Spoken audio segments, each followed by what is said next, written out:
All right, today on the solo cast, we're talking about something a little less common than what we've talked about in the past, right? Everyone's talked about or knows about kicking and knows about breathing to a certain extent, right? We all know those exist in freestyle. Today, we're going to talk about the feathering motion that we all should be having at the end of our freestyle stroke.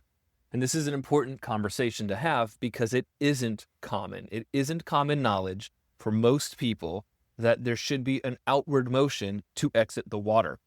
So I wanted to take this opportunity to have a solo cast and talk about this mysterious thing that we always talk about called feathering. So the concept of feathering is, just like a lot of other things in swimming, does not come from the sport of swimming. It comes from the sport of paddling. Just like the concept of setting a catch comes from the sport of paddling. So if you've ever been on a stand-up paddleboard, I find the stand-up paddleboard to be a really perfect sort of description for this. If you've been on a stand-up paddleboard, you have your oar in the water, you're pulling that oar back. How does that oar exit the water and recover back on top of the water to then set a catch? Well, if you're picturing yourself on that paddleboard, as that oar exit the water, there should be this direction of pressing slightly away from the board as it lifts up out of the water and it circles back around toward the front of the board. Versus if you just pick that oar straight up in the air so that the bottom of the oar or the paddle of the oar was going up towards the sky, kind of like a windmill shape. Well, that would be ridiculous. Yet, that is how a lot of people perceive their arms should be doing as they exit the water. So if you can understand what I'm talking about when it comes to that paddleboard motion, it really helps to understand that our arms are oars, and especially at the end of our stroke, your hand is a paddle. We don't have any other paddle in that moment, meaning your forearm is no longer a paddle there. Your bicep is no longer a paddle there, but your hand still is. And we should be contemplating and thinking about, well, how do I maximize the use of this paddle? Well, if I pull my arm straight up out of the water, I don't use that paddle really. And if I did use that paddle, it would be pushing me downward, not forward. So if I can keep my palm facing behind me and it presses outward slightly, then I generate a little bit more propulsion and I protect my shoulder. This is a really important concept. So, the feather of the stroke is the end of the stroke. But is there really an end to your stroke? It's a circle or a cyclical motion. So, it really is just the start of your recovery. So, think about, how do you actually recover your arm? Well, that motion should start slightly under the water and it should be pressed away from your body, so that your hand is continuing to generate propulsion as it exits the water. The way our bodies are designed, we're not really designed to swim. We're designed to adapt for sure, and we're designed to run and walk. Those things make sense. But when we're swimming, our body is rotating one direction, and so that direction pulls our arms inward towards our bodies. Often, your palm would face your thigh in this moment at the end of the stroke where your body has rotated about 45 degrees. It pulls your arm inward and pulls your palm in towards your thighs. Well, I always travel in the opposite direction of a palm. So at that point, what is my paddle doing for me? Nothing. Honestly, it does nothing in that position. So if you want to keep your arm moving in somewhat of a straight line and keep a paddle, you actually have to have your hand and wrist rotate slightly the opposite direction that your body is rotating to. So if my left hip is going up, meaning it's rotating toward the right, my left hand and wrist have to slightly rotate a little bit more to the left, and it keeps my arm from being pulled into the rotational motion, and it helps keep my arm in a position to generate force. Versus if my arm is right next to my body, I cannot generate force very well in a swimming action. This is one of the reasons why I'm sort of like slowly introducing these concepts of a feather. And I've talked about it minimally on the podcast before because it is hard to talk about. And you have to have really good visuals or understanding of what's happening in these moments of swimming. So I will do my best to add some video in the links and the descriptions to the podcast so that if you can't picture it, you can at least go back in the description, click on a video, and see what I'm talking about. This is a really important concept, though. So I'm going to do my best to articulate it as best I can. So I like to think of the feather as the opposite movement of a catch. A catch motion should be a little bit of a wrist rotation so that your palm starts to face a little bit inward, and your elbow bends so that your lower arm and your hand are slightly angled inward, so that as you shrug your shoulder blade back, your wrist and hand turn into what I would describe as a neutral or almost vertical position. And then as your arm is passing your waist, that's when you have to start thinking about the opposite movement of a catch, which is the feather. So if my catch movement was my wrist turning in and my elbow bending, my feather motion is my wrist flexing, slightly rotating out, and my elbow extending, the exact opposite of a catch. Pretty powerful when we actually start to think about this.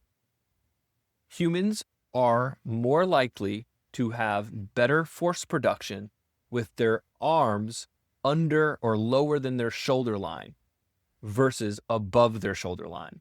A good example is pull-ups are harder than dips for most people, because for most people, they're stronger from shoulders down. And so we want to take advantage of that natural strength and that natural ability. So we want to maximize the time that we can push in this stronger position versus trying to take an arm out of the water prematurely just to get back to a catch position, which is the weakest position to actually generate force in. So don't be in a rush to take an arm out. You need to make sure that you use the full length of your arm to generate propulsion for a longer period of time. What's really fun is this motion of a feather often feels like a shorter stroke, which is a good thing because a lot of the times people are determining their movement pattern by a range of motion and when that range of motion stops. So if I were to just take a stroke and lift my hand straight up in the air, it would be putting my pressure into my shoulder joint versus into my back muscles. Versus a feathering motion, I'm not lifting my hand up, I'm pushing my hand outward, slightly away from my body, and you don't ever hit an end range of motion because we're using your natural range to generate this propulsion and this movement pattern. It's a really important concept.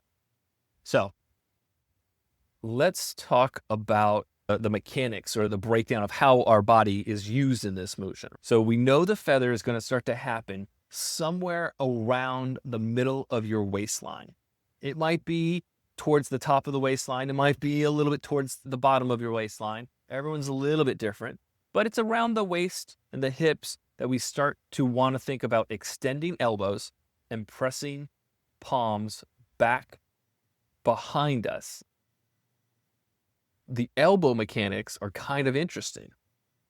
People typically only think that their elbow is going to move in one way, but it moves in two directions.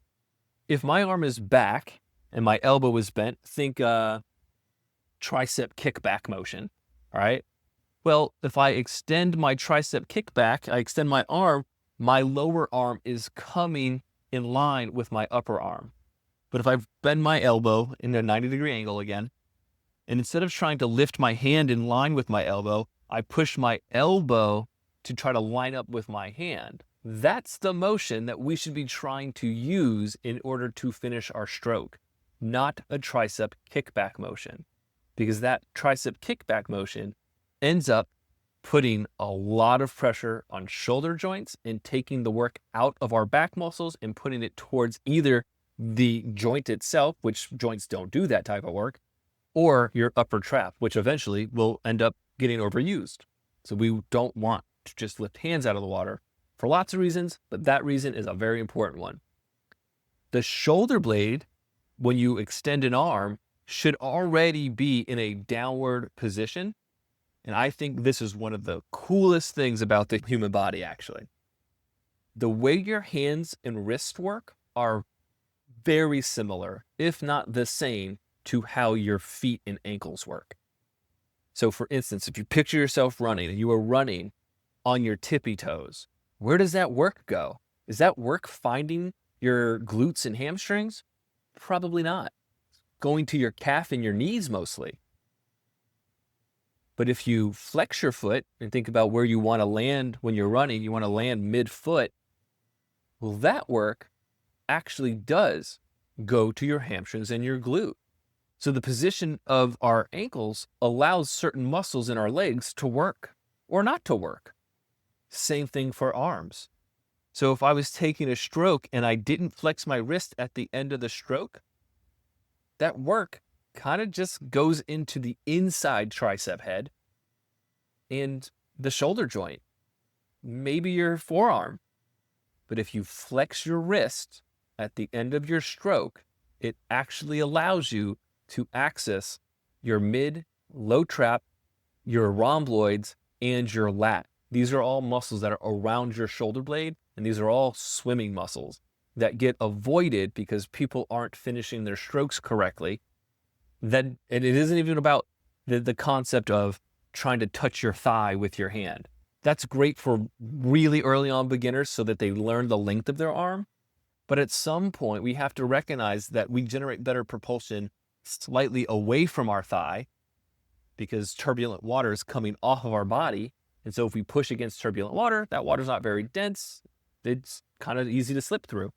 So we want to kind of push away into water that's about a palm's width away from our thigh and having our palm face behind us. It's amazing when someone kind of figures this out because they can feel the work go through their palm into their, we'll say, thoracic spine, around that same shoulder blade. If it was their right hand, they feel the work around their right shoulder blade because that right shoulder blade is contracted and doing this work. It moves into their core, which our core is much stronger than our limbs. So if we can get our core to start doing some of this work to help us finish our stroke and to take the brunt of the lifting of this work, our swimming becomes much more maintainable. And this actually becomes sort of like a closed loop system where if I have a good posture, I set a good catch, and I use my shoulder blade to bring that arm back.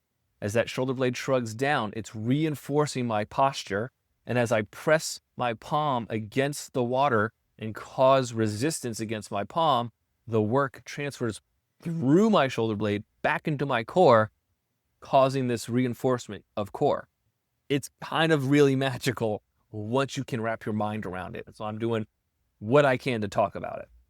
I'm going to go back to some of the motion of a feather. This motion doesn't just exist in paddle sports or in swimming. This motion also exists in ice skating. So if you can picture someone ice skating, or if you have a background in ice skating, think about what your feet are doing.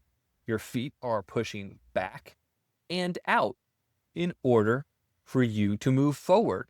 Well, a feather is the same exact motion.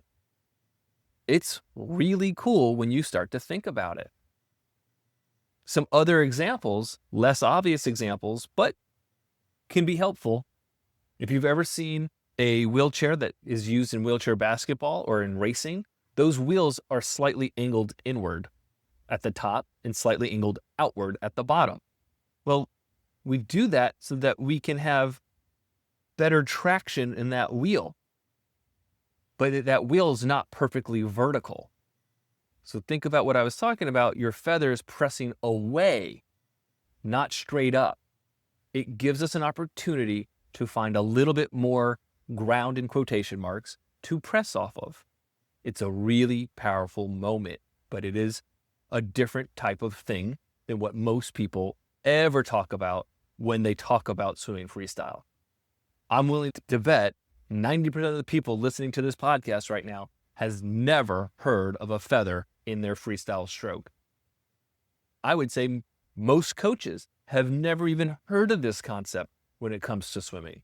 And this is kind of ridiculous when we think about how many concepts come from paddling and work their way into swimming. Well, why hasn't this one become popularized? And it's probably just because they don't really understand it, to be honest. So we want to start to think about that feathering motion as a way to start my recovery slightly under the water, but also as an opportunity to generate propulsion for longer periods of time. I want people to always think about being closer to a quadruped when they're swimming freestyle than a biped. If you can wrap your mind around being a quadruped, your arms are now front legs. Those front legs never on a quadruped, never go in line with the body or past the body line. And there's a reason for that. Their arms would just break off. Guess what? We have a little bit more range of motion than a quadruped does in their front legs, but not enough to qualify it as an opportunity to take my arm out of the water and not have to use my shoulder joint correctly. So we have to make sure that we're pretending to be this quadruped. Our arms are pulling back to a certain point. Our rotation is like 80% responsible for our arms exiting the water. And that last 20% is pushing slightly back and away, and the shoulder blade takes the rest of that work. Some common misconceptions about this approach is that it would cause more drag because your arm isn't right next to your body, which just isn't true. We're still generating propulsion in that moment. Your arm is very shallow because your body has rotated up. And so the drag coefficient is no different than if your arm was right next to your body. It's kind of the same thing, but we're getting an opportunity to press against more still and dense water. If I was standing straight up and a pane of glass fell from the ceiling and split my body in half, that would be my sagittal plane. We never have our arms touch or pass the sagittal plane. This is an important concept. This is that quadruped concept, just said in a more medical way. So if your arms are getting in line with your rib cage, you're probably bringing your arm back a little further than you need to.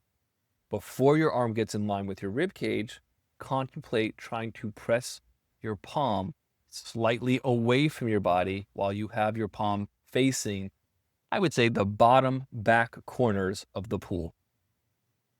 The arm motion at that point is like a punting motion. And when I'm talking about punting, this is a nautical term, all right, not a football term, meaning when a craft uses punting, it's just a pole that they usually stick all the way down to the ground of whatever body of water they're in, and they push off of that bottom of whatever body they're in. So it's like this sort of pressing motion. And that's what we're really looking for to find a feather motion and to get our arm out of the water. If you've ever run on trails and you have that moment where you kind of like jump up on a log or a rock and you can use a leg or a foot to push off of that rock, that's what we're looking for with every end of our stroke. We're looking for something to push off of and to rebound into the recovery, not lift our arm into the recovery. This is important because our job of swimming is not to take arms out of the water. Your arms will come out of the water with good technique. The job is to reduce drag, generate propulsion. That's it. Pretty straightforward job. If your arms don't come out, it's probably because you didn't rotate properly or you didn't use your arm properly. But if you know how to swim already, your arm's going to come out of the water if you have the fundamentals. We should not need to force arms out of water. All right? So some really basic drill work that we can do is just sculling work, really. So if you were kicking flat on your stomach, feet are just at the surface with a gentle kick so your legs don't sink. We want your posture to have your spine in a perfectly straight line. Your arms are going to be extended down, so your hands would be under your thighs, basically where your pockets would be if you were wearing pants. And we're just pushing water in and out, and just almost like you're conducting a band under the water. So it's almost like you're trying to just generate this sculling motion that is a sweeping out motion. If you can do that, you'll start to feel this connection to the feather. While in this position, because we're not rotating, your arms should be pretty wide, because once we add the rotation, your arms are going to get more narrow. Feel free to practice this almost like you're trying to be an arrow, where your hands are actually a good distance away from your body line. So from there, once you kind of get a good feel for that, then we can start doing a double arm underwater recovery freestyle, where we press out and let your arms circle back around to the front. So then you can set your catch, shrug your shoulder blades, get into that power phase, and then learn how to use the heel of your hand to press back against the water, not your fingertips to press back against the water. I will absolutely be including videos of both of these drills. It's really one drill, but it's a progression. So I'll have both of them up, because if you can't picture this, seeing it will absolutely get you to understand what I'm talking about. The feather of the stroke is this like thing that people don't really understand or talk about, but it's, to me, what defines a good swimmer from a great swimmer. It is more how I would define how I teach freestyle. It is easy to define the approach to freestyle as either a straight arm or a bent arm. But that doesn't necessarily mean that there's other things going on. I would define the way that I'm approaching freestyle with my in-person clients, opposite quadrant with a feather. These are two very important defining characteristics that determine better balance, better velocity, and better propulsion. Really important concepts. All right. I'm sure I have missed a lot of things about the feather, but at the same time, I am just talking to the ether right now. If you have questions about the feather, first, review the videos in the description. Second, shoot me an email. I'll have my email in the description. If you think this is a ridiculous concept, I want to know. I don't think I know everything, but I do this a lot. I see this a lot. And so I know what works best for most people. Doesn't mean I'm right. Prove me wrong. Shoot me an email. Email's in the description. All right. Until next time, keep swimming. Bye.